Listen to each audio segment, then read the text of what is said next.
Ladies and gentlemen, there comes a moment in every life where the tables turn. The very people who once overlooked you will suddenly want your attention. The ones who dismissed your value will come back, realizing too late what they gave up. But hear me, don't take them back. Stop romanticizing the return of someone who couldn't recognize your worth the first time. When they walked away, they made a decision. And so must you. You cried over them, didn't you? You begged for clarity. You replayed every moment, trying to find what you did wrong. But let me tell you this, Challenger, enough, you didn't lose them, they lost you. And when you finally rise, shining in the fullness of your healing and purpose, they'll wish they had stayed. They'll scroll through your life from a distance, peeking into your joy, your growth, your success, and regret will sit heavy on their hearts. But by then, you will have evolved beyond their reach.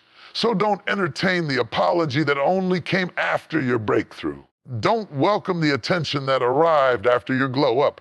Some people are seasonal, meant to teach, not to stay. Your value does not decrease based on someone's inability to see it. Let your heart be guarded. Let your boundaries be strong. Your future be brighter than the betrayal of your past. Forgive them, but don't restore their access. Love them from afar, but don't lose your direction. They had their chance. They wasted it.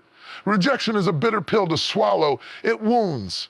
It bruises. It can shake you to your core. Whether it comes from family, friends, lovers, jobs, or opportunities, rejection cuts deep. It whispers lies that echo through your mind. You're not good enough. You're too much. You're not worth the fight.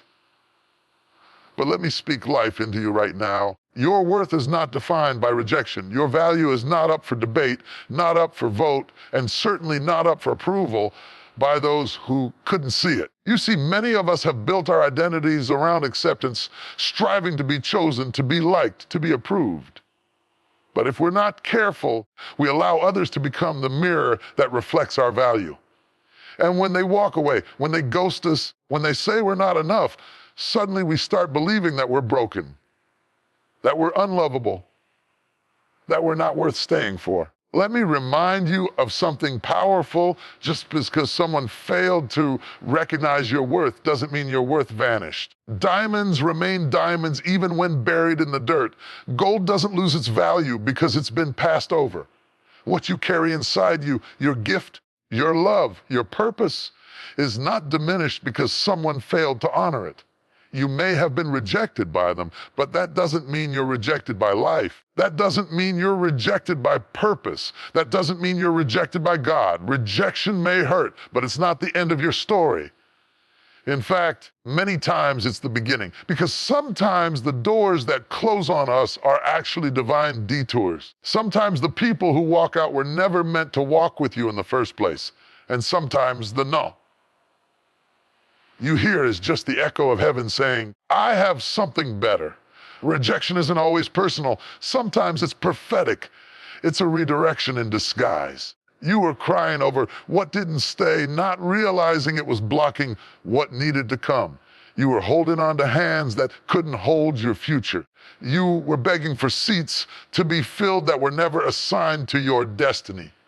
Don't you know that you are fearfully and wonderfully made? That you were knit together with intention, not accident? You are not disposable. You are not random. You were not made to be tolerated.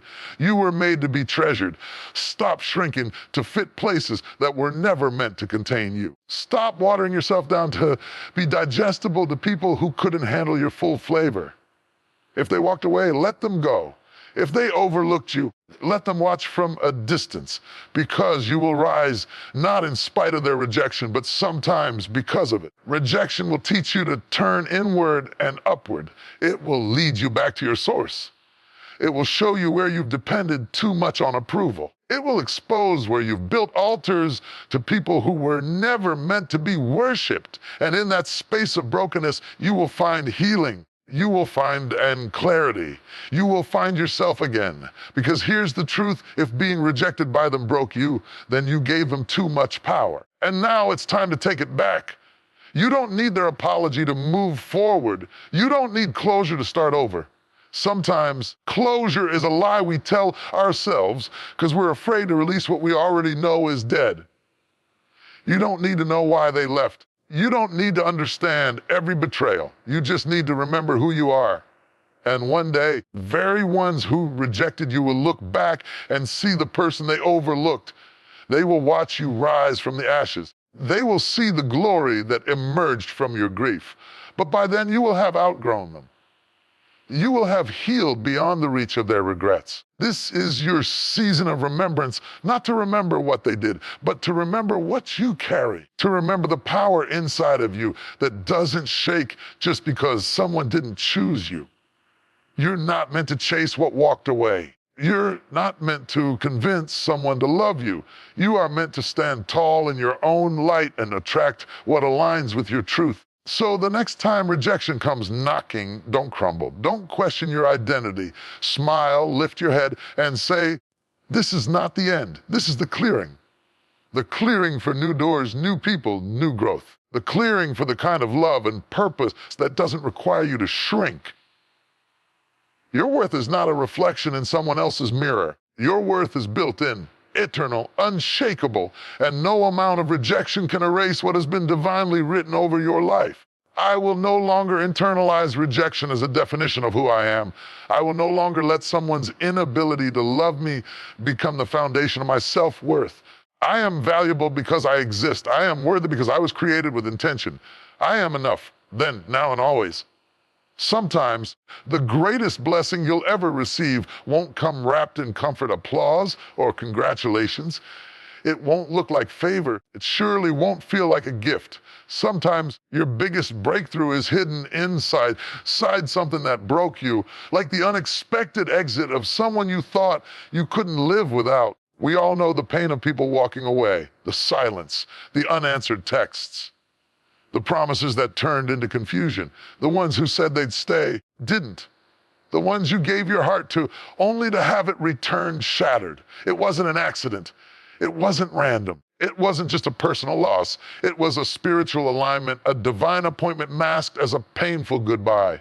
Because sometimes before God blesses you, He subtracts. Before He adds to your life, He removes what's in the way. And what's in the way is not always something bad. It can be something familiar, something comfortable, something you pray to keep. Some exits are orchestrated by heaven, and you won't understand it in the moment. You'll cry, question, replay the scenes over and over in your mind. You'll ask, why did they leave me? What did I do wrong? Why wasn't I enough? But listen carefully, you didn't lose them. They were released because they couldn't carry the weight of your next season.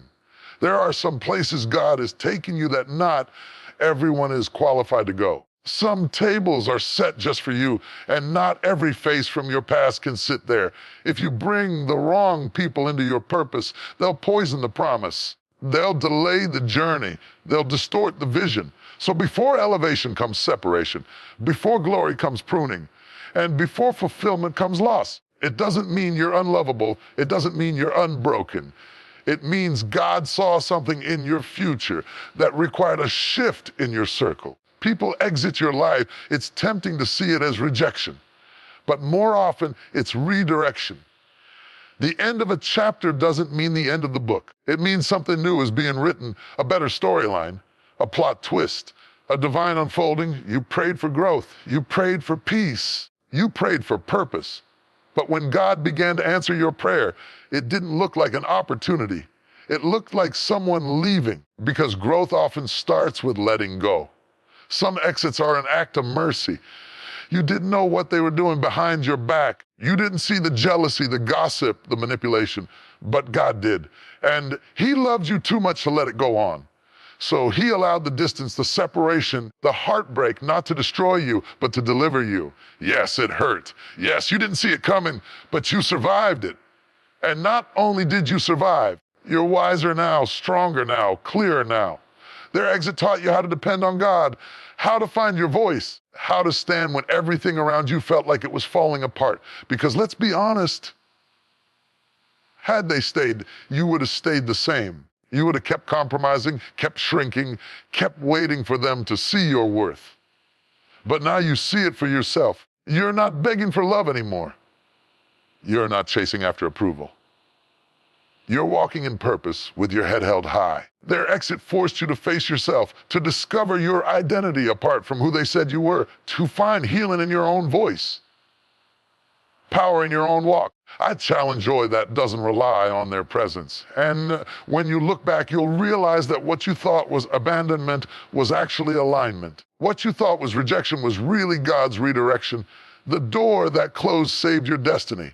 The truth is, God doesn't always explain. He doesn't always send warnings. Sometimes he just removes. And when he removes, he does it for a reason. You may not see the reason now. You may still feel the sting, but one day you'll thank him for unanswered prayers, for divine delays, for detours that didn't make sense at the time, saved you in the end. That's why you can't chase after what God released. You can't go back and try to reopen a door he closed. What walked away is not your assignment anymore. Stop romanticizing what nearly ruined you. Stop trying to resurrect what God buried. When someone shows you they're not meant for your journey, believe them, care enough. Because here's what you need to know: what's coming is better than what left. Your future is not tied to the ones who left. Your identity is not routed in their opinion. Your value is not shaken by their absence. When God allows people to exit, it's not the end. It's a clearing. Care enough, a clearing for better relationships, for deeper purpose, for greater clarity. You are not alone. You're being set up for something bigger than what you lost. So hold your head up. Stop playing the pain. Stop grieving people who don't grieve you. Your worth is not in who stayed or who left. It's in who you're becoming.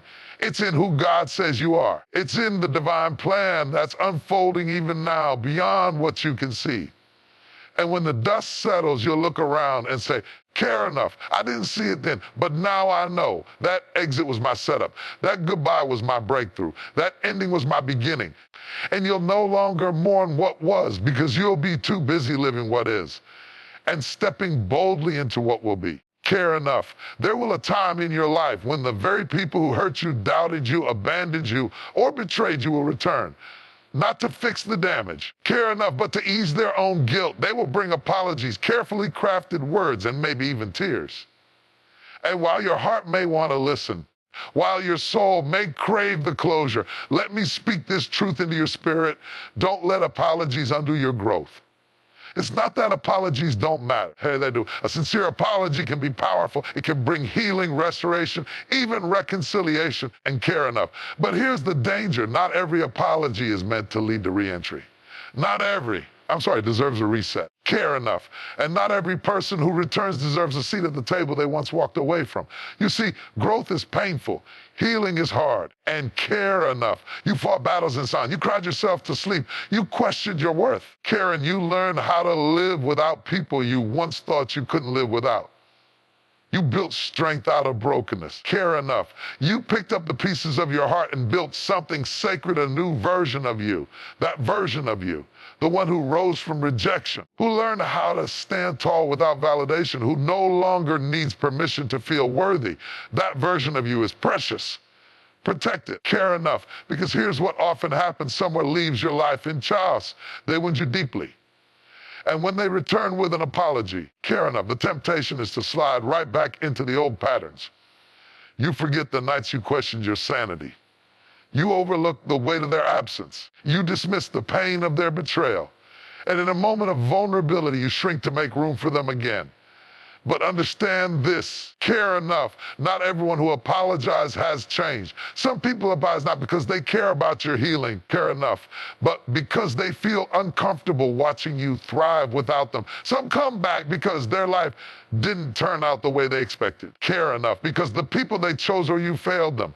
Because now they see the value they once ignored. And care enough. Recognizing your worth now doesn't erase the damage they did when they couldn't see it. It doesn't entitle them to be part of your healed journey. Growth is sacred. It is divine. It is not just about becoming better. It's about becoming whole. And part of being whole is understanding boundaries. Enough. Not every bridge needs to be rebuilt. Not every door needs to be reopened. Some things need to remain closed.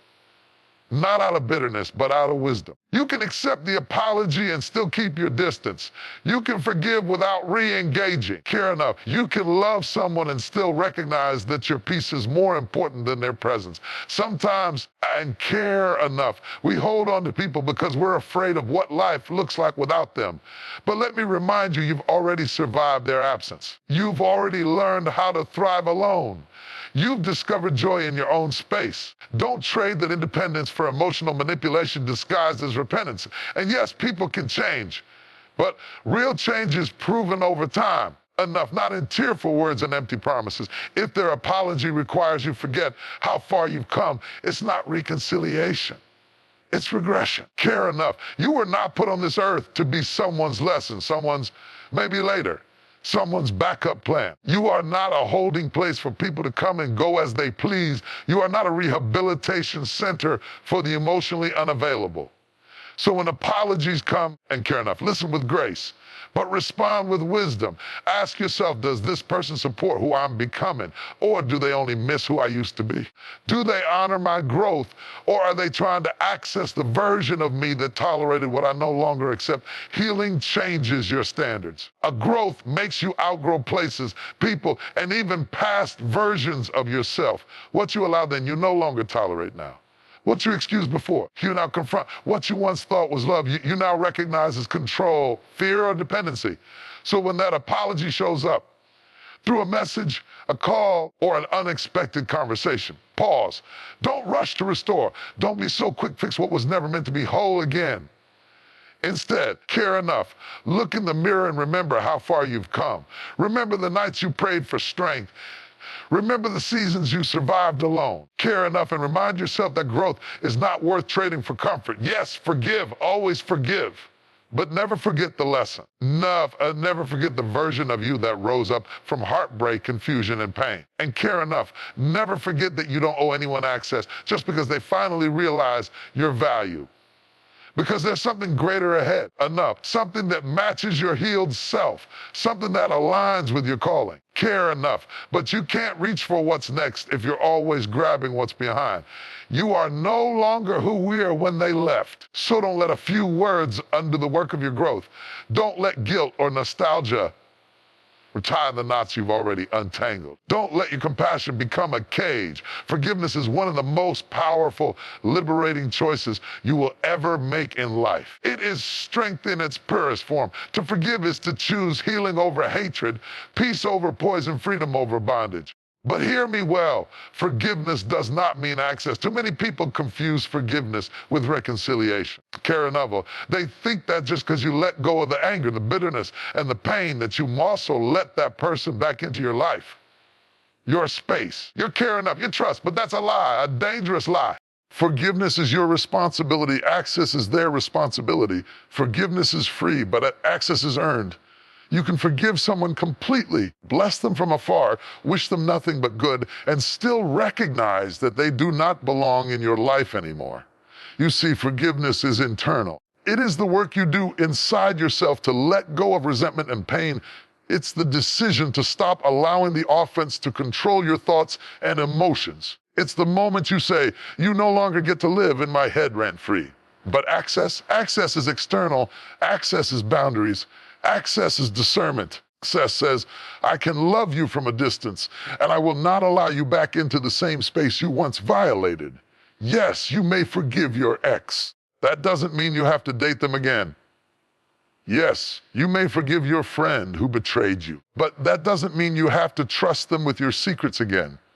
Yes, you may forgive your family member who hurt you deeply. That doesn't mean you have to keep them at your dinner table if they still bring chaos into your peace.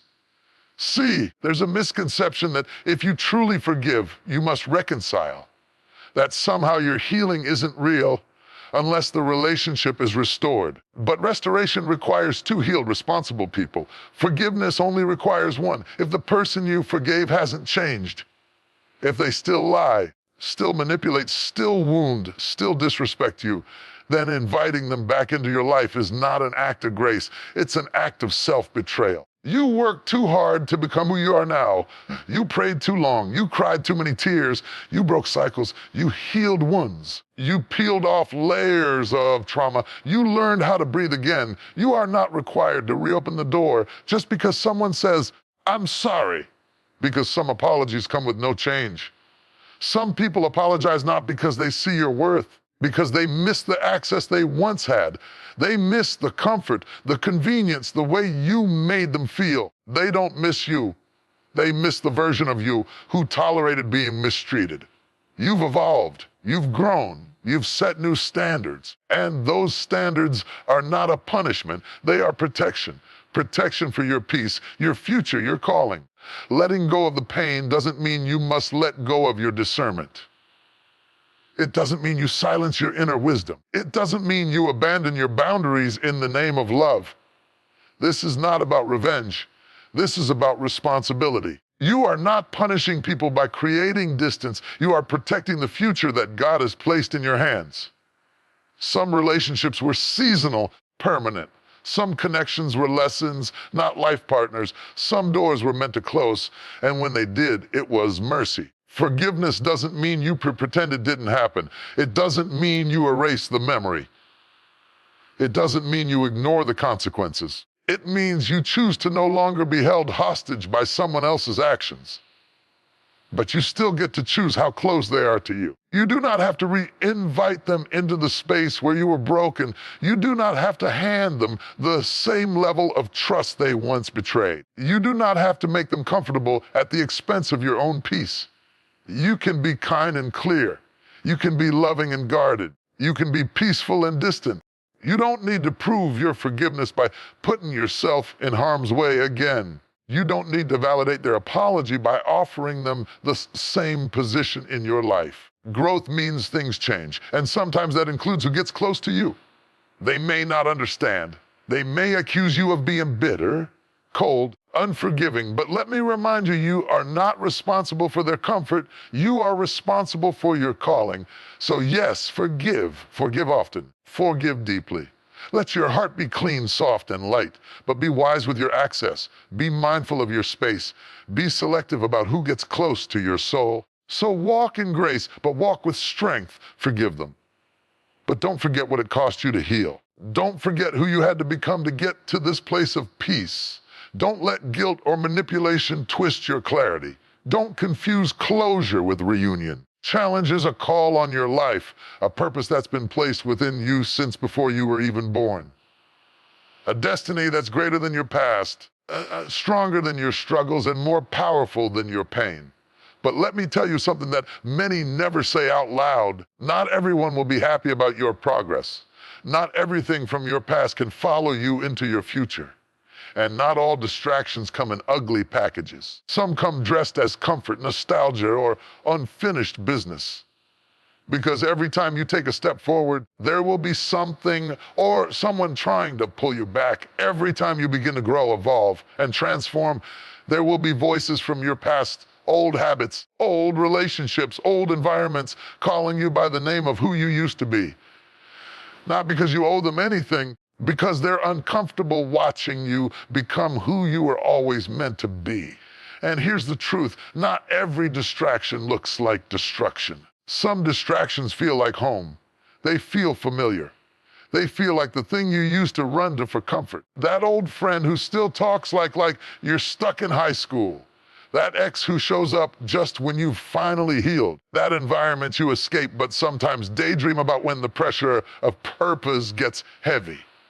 But don't let your memory trick you. Don't let your loneliness lie to you. Don't let your history hijack your destiny. You've cried too many nights, fought too many inner battles, endured too many seasons of silence to trade your peace for familiarity. Protecting your destiny requires discipline. It means saying no, even when it feels easier to say less. It means choosing solitude over company that drains you. It means being misunderstood for walking away from what others still settle for. There are places God is taking you that not everyone can go. There are levels of purpose that require a different mindset, a higher standard, a deeper commitment. And if you keep letting old distractions back in, you'll keep sabotaging your own future. Distractions are not always evil. They're often subtle. They don't show up with red flags. They show up with memories, with conversations that feel like closure, invitations to just catch up. But here's what you need to ask yourself. Does this bring me closer to my purpose, or is it a detour in disguise? You have to become so focused on where you're going that you no longer have time to entertain what's trying to keep you in who you were. The old you would have answered that call. The old you would have responded to that text. The old you would have kept the door cracked for just in case. But the healed you, the maturing you, the growing you, you've got to close the door, lock it, seal it with clarity. Because the truth is, every time you give attention to an old distraction, you delay the assignment on your life. You extend a season that was supposed to end. You reopen wounds that were finally healing. You trade growth for comfort and purpose for nostalgia. Here's the hardest part. Sometimes the distraction is a person you love, a place that shaped you, a habit that soothed you. But growth demands honesty. Honesty says, this may have been good to me. It's not good for me anymore. It takes courage to walk away from what no longer aligns with your destiny. You must choose your future over your feelings, your calling over your comfort, your vision over your history. You weren't created to stay stuck in the same cycles. You weren't designed to keep repeating the same heartbreaks, friendships, or failures. There's something greater on the other side of your discipline. There's something more powerful waiting beyond your resistance to let go. That's why you've got to protect your mind, protect your time, protect your energy, protect your peace, protect your space like it's sacred. Because it is. The more you protect your purpose, the less access distractions will have to derail you. Don't be surprised when the enemy tries to repackage old distractions with new faces. When familiar pain shows up wearing a different outfit. When the same test appears in a different form. That's why discernment is key. You've got to be so rooted in your identity and purpose that you can spot a distraction even when it's wrapped in a compliment. You're not arrogant. You're aware. You're not distant. You're discerning. You're not heartless. You're healed. And healed people don't return to what broke them. Focused people don't pause for distractions. Purpose-driven people don't waste time explaining their growth. Every conversation you entertain with a person who no longer aligns with your growth is time you could be pouring into your calling. So the next time the old distraction calls, whether it's a person, a temptation, or a mindset, let your silence be your answer. Because your destiny deserves your full attention. Your future deserves your full commitment. And your purpose deserves more than being postponed for another round of lessons you already learned.